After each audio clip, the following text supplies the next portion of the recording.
हाल ही में हुई अत्यधिक वर्षा के बाद वर्धा, चंद्रपुर, हिंगोली और सोलापुर जिले के लिए सरकार ने त्वरित आर्थिक सहायता का ऐलान किया, लेकिन यवतमाल और वाशिम जिलों में हुई भारी बारिश से व्यापक पैमाने पर हुए नुकसान के बावजूद जिले में अनदेखी की गई।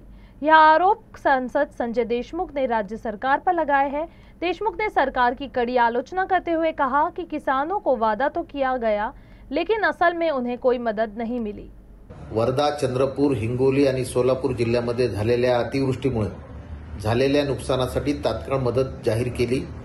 हा निर्णय स्वागतार्ह आहे, परंतु याच वेळी यवतमाळ आणि वाशिम जिल्ह्याकडे संपूर्ण दुर्लक्ष करण्यात आले आहे। वाशिम जिल्ह्यामध्ये मे ते ऑगस्ट कालावधीत झालेल्या अतिवृष्टीमुळे तब्बल 16,302 शेतकऱ्यांचे 10,720 हेक्टरमधील शेतीचे नुकसान झाले आहे। इतक्या मोठ्या प्रमाणावर हानी होऊनही शासनाने या शेतकऱ्यासाठी कोणती ठोस मदत आजपर्यंत जाहीर केली नाही। यवतमाळ जिल्ह्याची परिस्थिती जर अधिक गंभीर आहे।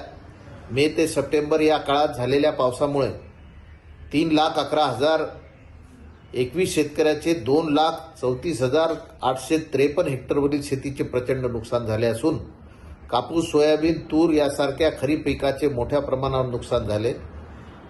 शेतकऱ्याचे संपूर्ण पीक पाण्याखाली गेले आहे।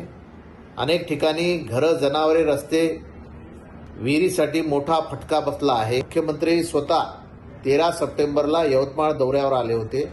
यावेळी त्यांनी यवतमाळमधील शेतकऱ्यांना पूर्ण मदत मिळेल असे आश्वासन दिले होते, मात्र आजपर्यंत प्रत्यक्षात एकही शेतकऱ्याच्या हातात मदतीचा 1 रुपयाही पोहोचला नाही।